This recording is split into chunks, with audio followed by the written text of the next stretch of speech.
All right, shalom, Ahchyam, shalom. Yeah, Yabashim Shai, brought a thumb to my dear brothers out there, you little my sisters. Worshiping Yahweh Shai Shai in spirit and in truth. All praise to Yahweh Shai and Debon to the elder apostles of the great millstone. The spirit led me to searching out, as you see the topic of this lesson is the beauty of Solomon's porch and ugliness of Herod's court.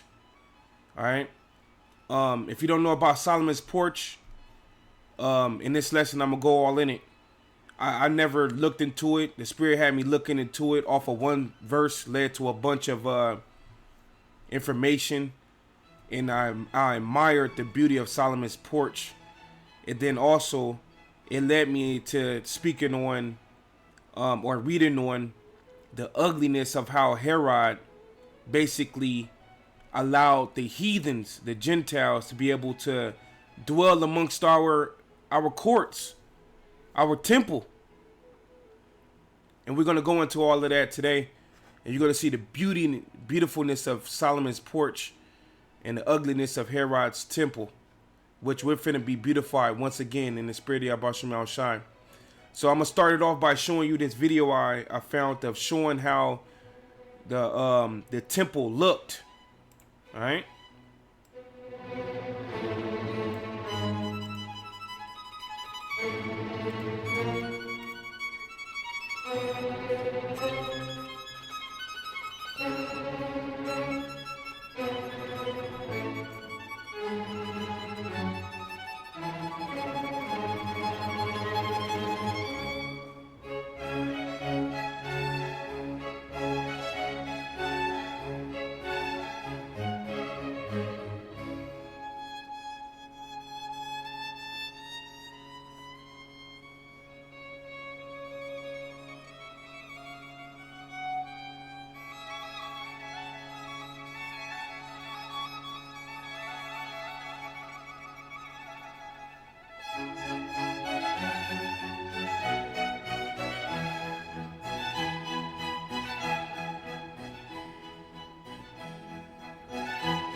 So as you can see, as you've seen, man, what Solomon built was beautiful. You know, and this is just like an illustration. And you may hear the term Herod's temple. Basically what Herod did was he added to what King Solomon had already built. And we know that it took 7 years for King Solomon to put everything together in the spirit of his father Yahweh, man. You know what I'm saying? And it was beautiful. All right. Now, what led to this whole lesson was, I was reading up on the Feast of Dedication, and I ran across this verse right here. This is the book of John, chapter 10, verse 22. It says, "And it was at the Jerusalem, the Feast of Dedication, and it was winter, and Yahweh walked in the temple of Solomon's porch." So when I read that verse, I was like, man, I've always gone over these scriptures, but what is Solomon's porch? Why is this porch emphasized in various scriptures? In the book of Acts, they talk about Solomon's porch. And I'm like, man, let me look up into see what is Solomon's porch. I know it's beautiful. Right? And it says, "Then came the Jews round about him and said unto him, How long dost thou make us to doubt? If thou be the anointed, tell us plainly." So even Yahweh Shai, in Solomon's porch, he was cussing out those wicked scribes and Pharisees. He also was teaching in it and everything of the sort. So look at these images that I have found just looking up Solomon's porch. And, you know, of course, they don't got the right color on the Israelites, but just peep it out to give you an idea of how I looked. You know, Yahushua will be teaching there at Solomon's porch, right? Just to give you an idea. Now, check out Solomon's porch. These are more images that I was looking up. As you can see, one of them is, I use this as a thumbnail. It looked crazy. Look at that thing. All right. Matter of fact, check this out right here. No. Where's that at? Going back to the thing. That right there.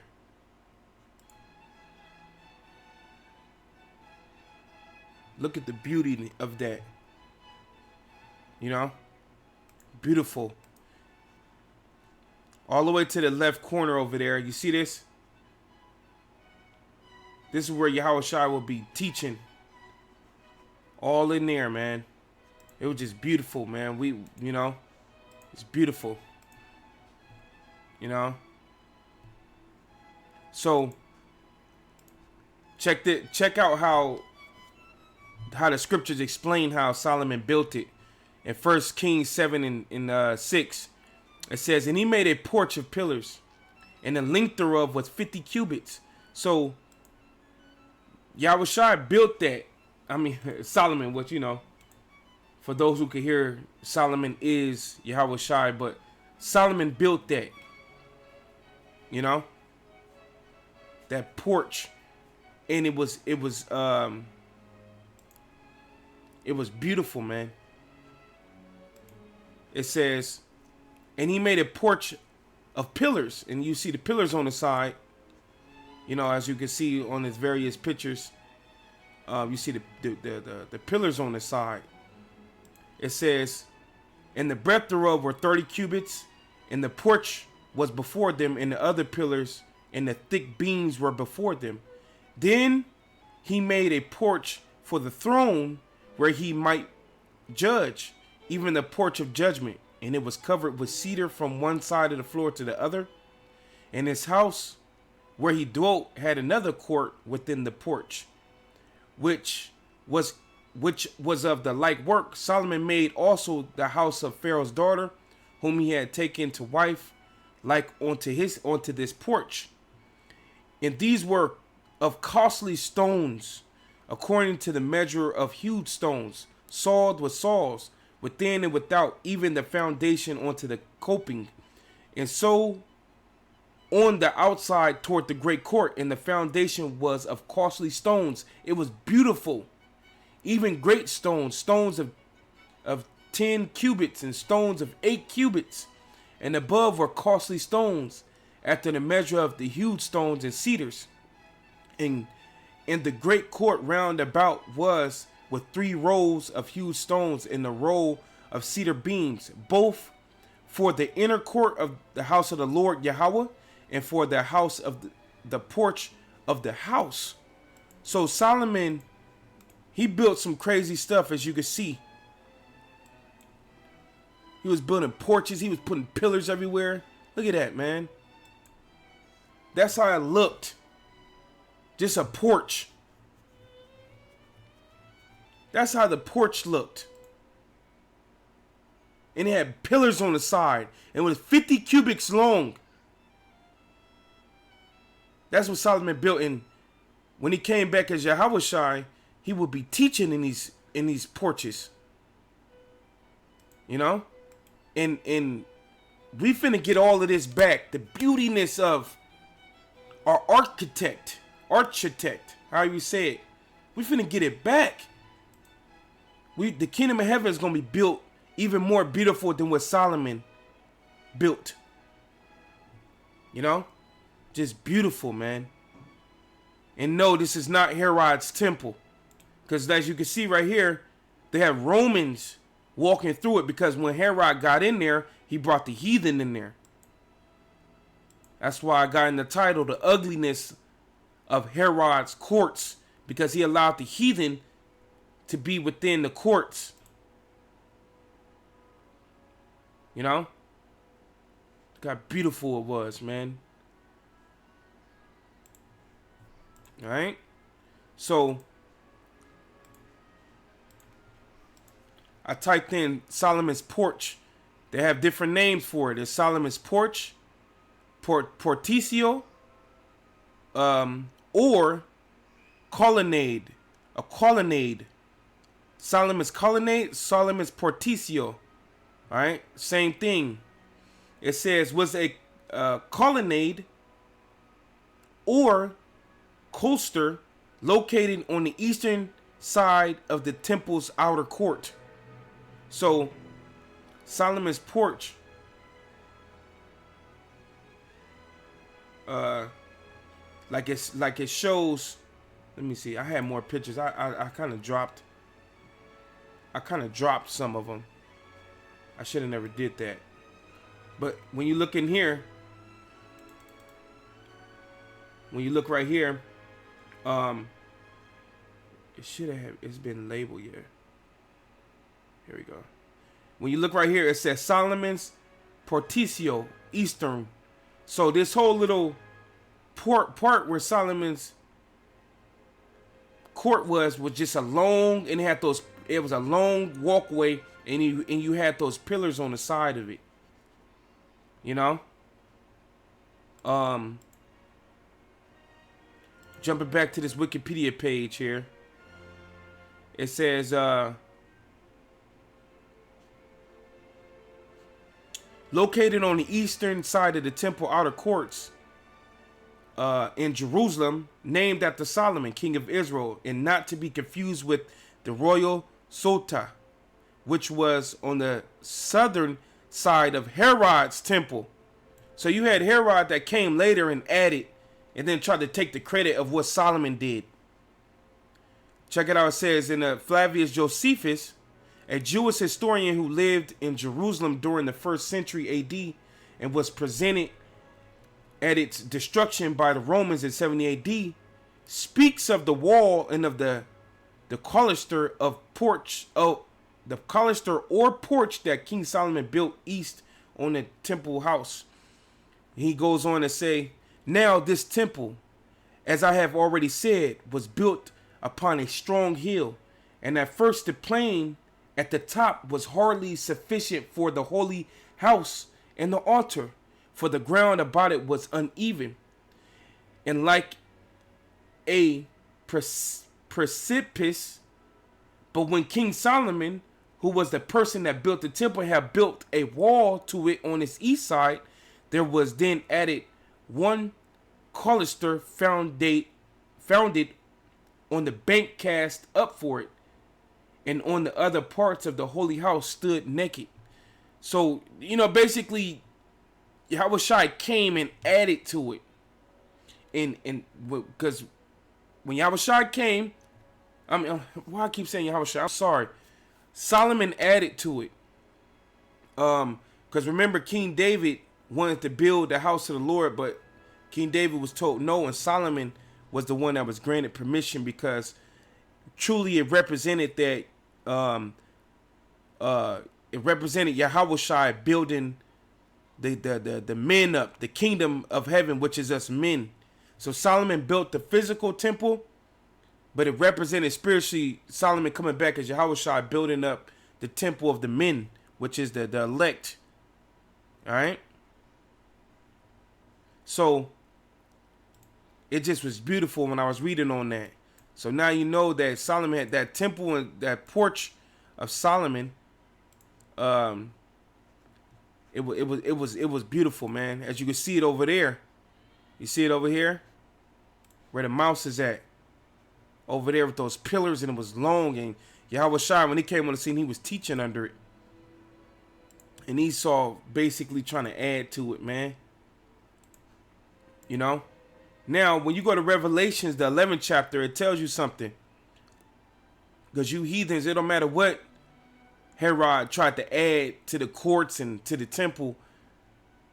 it's you heathens. If you are not of the lineage of Abraham, Isaac, and Jacob, you're not making it in the temple of the Lord. All right, you're going into slavery because of the wickedness you've been doing in the earth. And Revelations 11:1 says something key here. It says, "And there was given unto me a reed like unto a rod. And the angel stood, saying, Rise and measure the temple of the Heavenly Father, and the altar, and them that worship therein. But the court which is without, leave out, and measure it not, for it is given unto the Gentiles. And the holy city should be tread under foot for 42 months. So, when Herod had added to the temple, he added to where this dude added to where he allowed heathens to dwell. And it was not so. It was not so. Not even all Israel could enter into certain parts of the temple. Only the Levites. And then even amongst the tribe of Levi, only the high priest could enter into the holies of holies. So it was a hell of an order. It was a hell of an order on what could be, who could go where and all of that. But when Herod got in there, this dude started to just do what Edomites do. Now check out a little bit of this video I found. It's called The Temple Herod's Crowning Glory. So they give this dude mad glory, mad praise for what he did to what Solomon already established. Let's play this.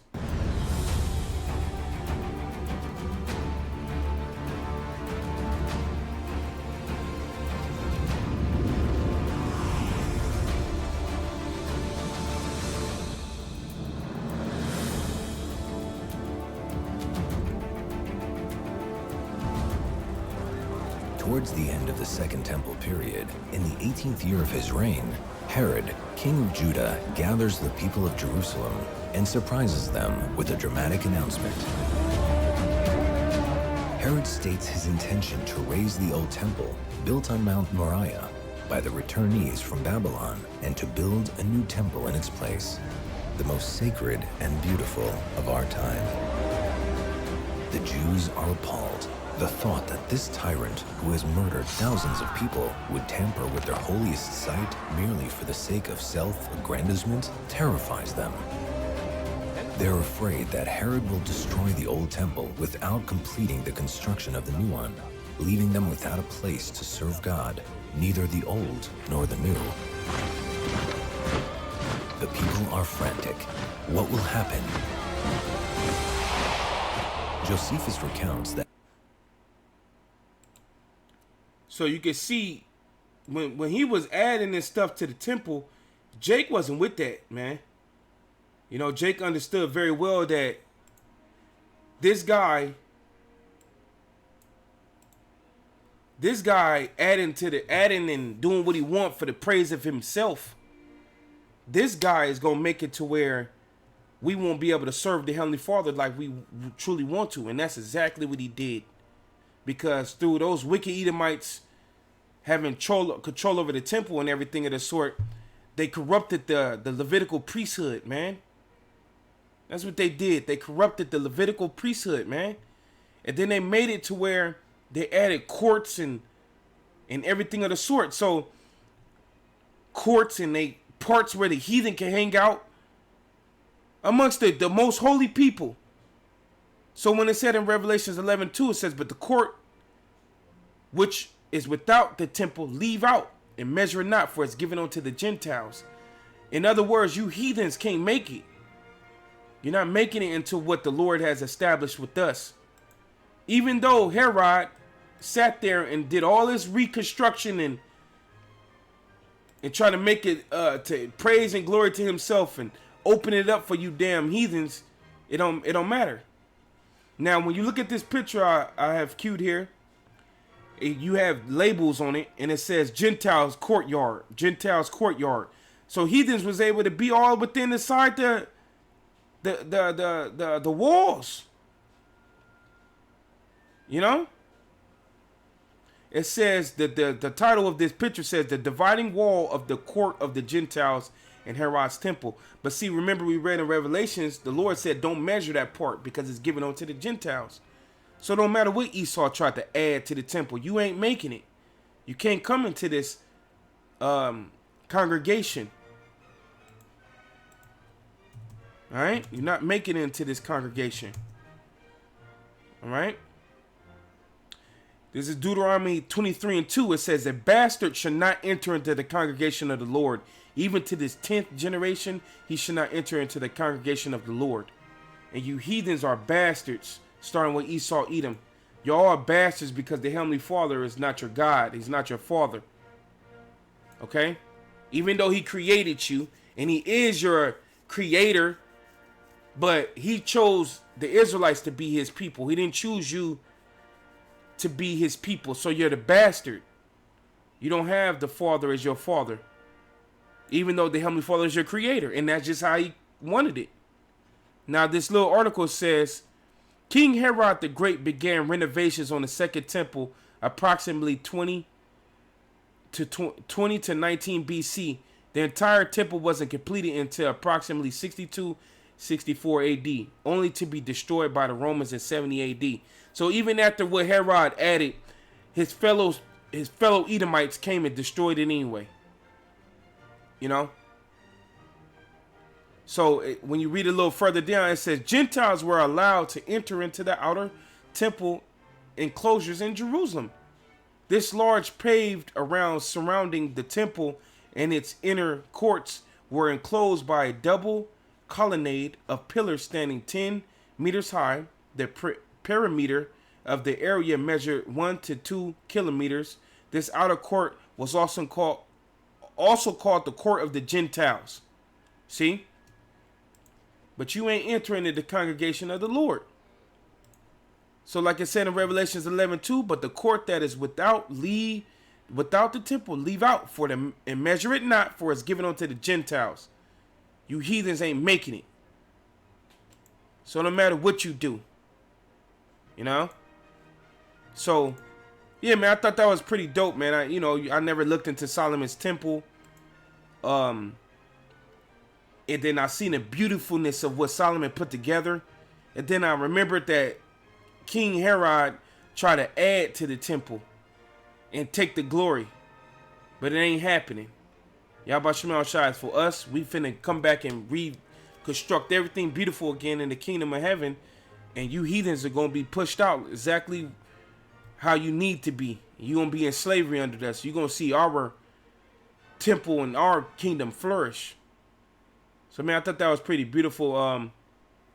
Hey, through the spirit and power of Yahweh Shema Shai, I hope that was edifying to you, brethren. And to the next time, Shalom. All praise Yahweh Shema Shai.